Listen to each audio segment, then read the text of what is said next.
Hola, ¿qué tal? Vamos a resolver les voy a resolver este ejercicio que les había propuesto en el grupo de Telegram, en el cual les pedía que hallaran las clases de equivalencia y el conjunto cociente de esta relación que está definida en los reales menos el cero. Hay una forma, digamos, hay distintas técnicas para poder definir las diferentes clases de equivalencia y el conjunto cociente, sobre todo cuando el conjunto es infinito, como en este caso que es el conjunto de los números reales menos el cero, pero no hay reglas generales, ¿sí? Hay técnicas y la que yo voy a mostrarles acá es una que se puede utilizar, ¿sí? No siempre, porque en algunos otros casos quizás sea un poco más complicado tratar de hacerlo y a veces es mucho más simple encargarlo de otra forma, pero bueno, una primer técnica que se puede utilizar en estos casos, cuando el conjunto tiene infinitos elementos, como en este, que son todos los reales menos el cero, es tratar de poder representar esto en el plano cartesiano, poder dibujarlo. ¿Sí? Entonces partimos primero de la condición o la relación que me dieron, y esta condición es que tenemos logaritmo natural del módulo de x y esto está elevado al cuadrado. Lo mismo el logaritmo natural del módulo de y esto elevado al cuadrado. ¿Sí? Convenientemente yo lo escribí elevado al cuadrado por una cuestión de tener en cuenta que ese cuadrado aplicado sobre el operador logaritmo en realidad equivale a decir que es todo el logaritmo del módulo de x, el logaritmo del módulo de y, todo eso elevado al cuadrado. Bueno, la idea es tratar de representarlo. Obviamente así como está no lo puedo representar porque no lo puedo identificar, no lo puedo dibujar. Entonces trato de limpiarlo para poder llevarlo a alguna ecuación, alguna curva que yo pueda reconocer y que pueda representar en el plano cartesiano, o sea, en R2. Bueno, primero lo que voy a hacer es aplicar raíz cuadrada en ambos miembros.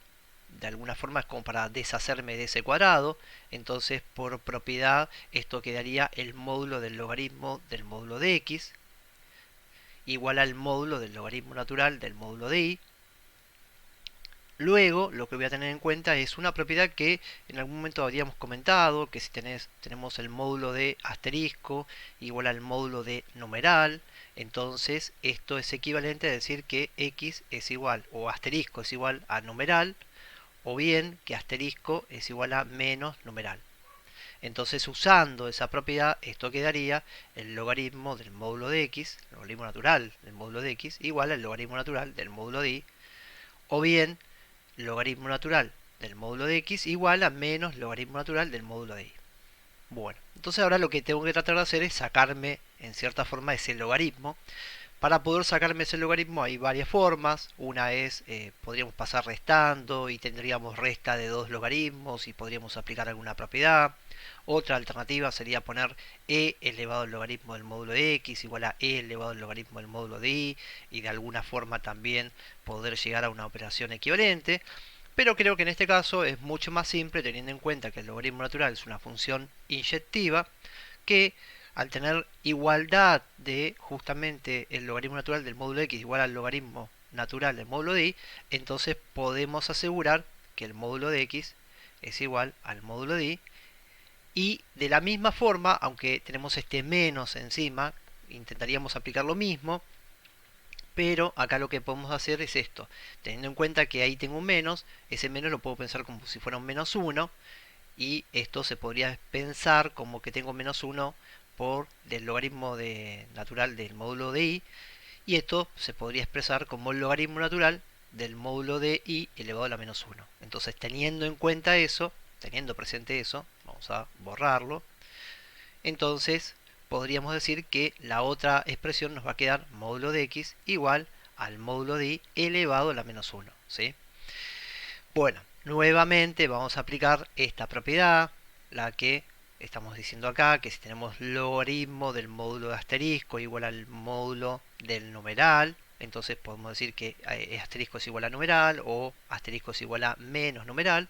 Entonces aplicamos esa propiedad aquí, me quedaría x igual a y o bien x igual a menos y. Y acá podría hacer lo mismo, podría tener en cuenta que como tengo el exponente negativo, entonces podríamos escribir primero 1 sobre el módulo de y bueno, operarlo de distintas formas. Pero bueno, más allá de todas esas combinaciones que existen, se podría expresar esta igualdad como x igual a y a la menos 1, o bien x igual a menos y a la menos 1. Bueno, como la idea es tratar de representar en el plano cartesiano, por lo general cuando uno intenta representar en el plano cartesiano, sobre todo cuando está relacionado mucho con lo que es el ingreso a la universidad y con lo que tiene que ver muchas veces con la representación de funciones, despejamos generalmente la variable y en función de x para poder dibujarla. Entonces, acá nos quedaría que y es igual a x, acá nos quedaría que y es igual a menos x, o bien que y es igual a 1 sobre x, que y es igual a menos 1 sobre x. ¿Sí? Las dos primeras por ahí las pueden reconocer, son dos rectas, una con pendiente 1 y la otra con pendiente menos 1. Las dos pasan por el origen de coordenada. Y estas, si bien por ahí no se las recuerdan, las vieron probablemente en el ingreso a la universidad, que son las funciones homográficas y cuyas gráficas representan curvas que se llaman hipérbolas equiláteras. ¿Sí? Cada una tienen asíntotas verticales. Estas dos son dos funciones homográficas, dos curvas o dos hipérbolas equiláteras que tienen asíntotas sobre los ejes coordenados. Ahora, en el caso que no se acordaran cómo representarlo, recuerden que también podrían usar un graficador como puede ser el GeoGebra, y entonces si queremos representar en el GeoGebra simplemente vamos representando cada una de ellas. Entonces vamos observando que a la hora de ir dibujando las diferentes ecuaciones, ¿sí? Ahí aparece la recta y igual a x, la recta y igual a menos x, la curva y igual a 1 sobre x, o sea la hipérbola equilátera, y la curva y igual a menos 1 sobre x. ¿No? Entonces de esta forma nos ayudamos con un graficador para poder visualizar cómo son las gráficas de las diferentes ecuaciones que nos quedaron. Pero bueno, eso es a modo de comentario, porque en realidad lo ideal sería que lo puedan dibujar a mano alzada. Pero bueno, si no se acuerdan, usen siempre un graficador para poder representar, ¿sí? Estas curvas. Bueno, la cuestión es que entonces dibujaríamos esas curvas. Vamos a dibujar la recta y igual a x, la recta y igual a menos x,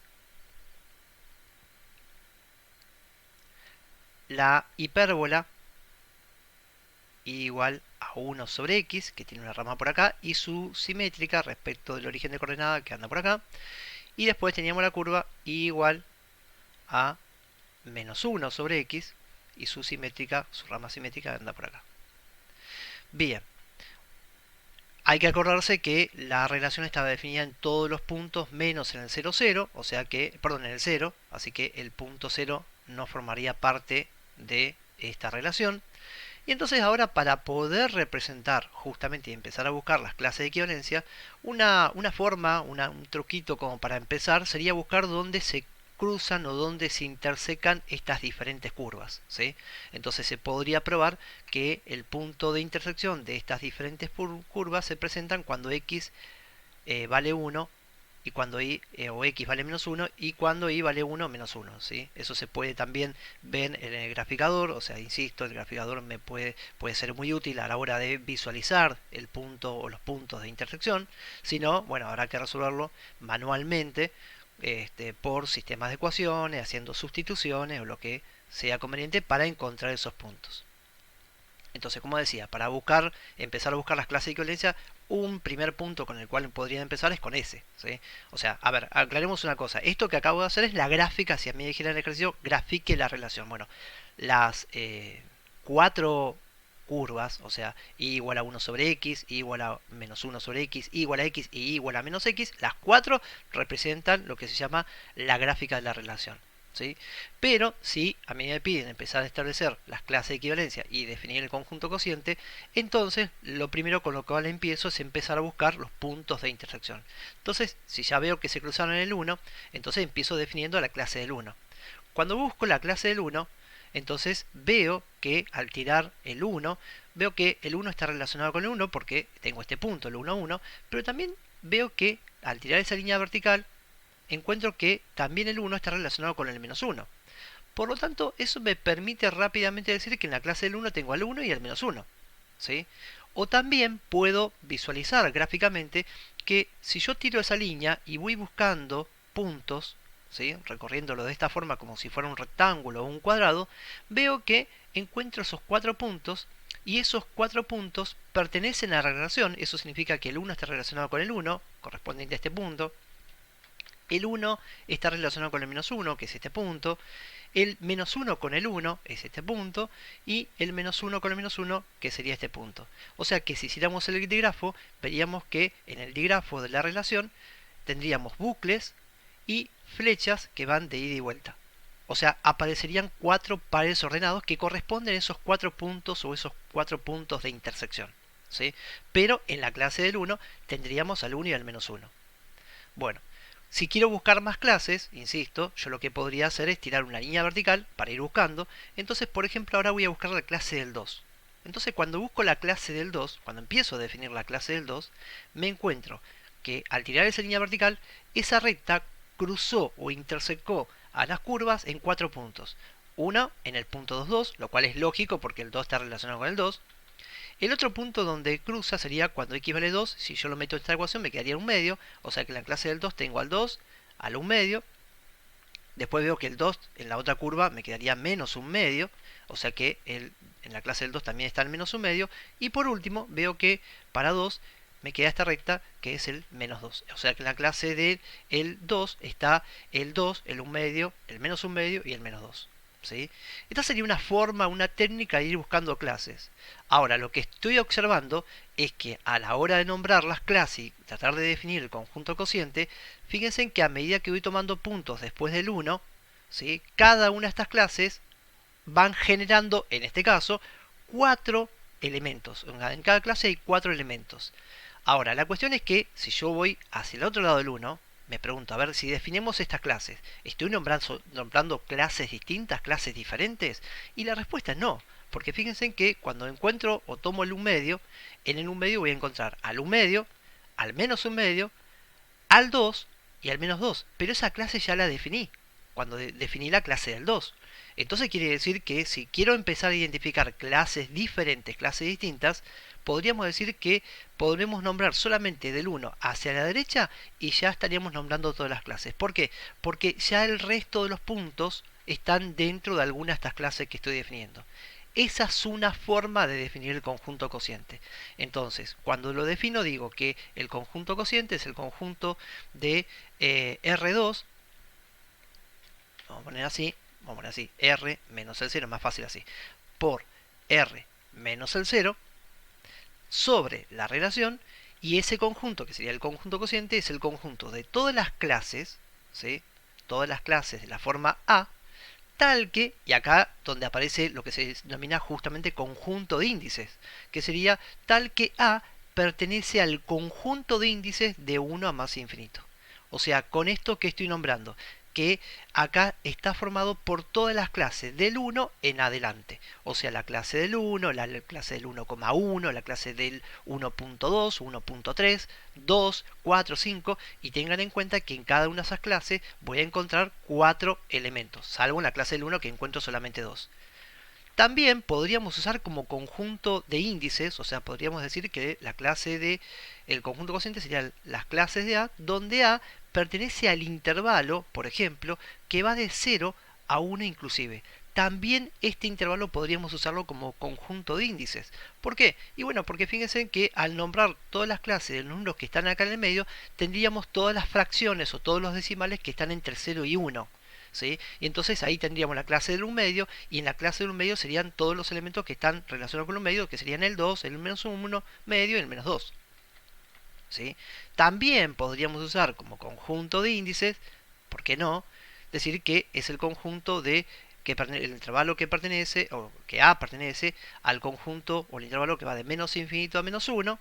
Y por último, también podríamos decir que la clase el conjunto cociente está definido por la clase de A, donde A pertenece al conjunto o el intervalo que va de menos 1 a 0. Son 4 maneras distintas de definir el mismo conjunto cociente. Lo que tienen que tener en cuenta que cuando definen el conjunto cociente, en el conjunto cociente tienen que nombrar todas las clases, pero sin repetir. Por eso hay que tener ese cuidado a la hora de representar esto. ¿Sí?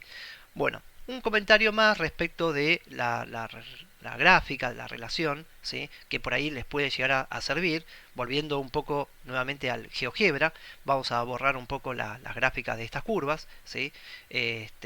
A ver, insisto, el tema del trabajo algebraico para poder representar sirvió para poder visualizar la gráfica, pero a veces es útil también pensar que yo podría haber metido la ecuación directamente, ¿sí? Ahí es como que estaríamos haciendo un poco de trampa, porque supuestamente si yo quisiera graficar no tendría manera de poder representar esta función, ¿no? Pero supongamos que yo arranco directamente tratando de representar la ecuación directamente, y como es un programa que dibuja o representa en el plano cartesiano, si yo meto toda la ecuación así como venía, ¿sí? Estoy agregando todo lo mismo, el logaritmo natural, perdón, acá vamos a poner el valor absoluto, el módulo, el valor absoluto de el x, y todo esto elevado al cuadrado.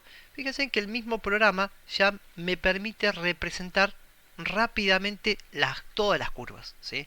Entonces, si bien, insisto, lo hace el programa, también tenganlo presente que uno podría cargar toda la ecuación, ¿no? Toda la ecuación, y ya directamente la representaría. La idea sería justamente que lo puedan hacer manualmente, de ahí el por qué, insisto, hicimos todo este trabajo algebraico, toda esta combinación de despeje, ¿no? Que fuimos representando, aplicando propiedades, porque supuestamente si yo no tengo un graficador, bueno, tengo que recurrir a representaciones o curvas que conozcas, y obviamente la primera ecuación no la puedo identificar, no la puedo dibujar, pero si la trabajo algebraicamente encuentro ecuaciones y curvas que sí se pueden representar.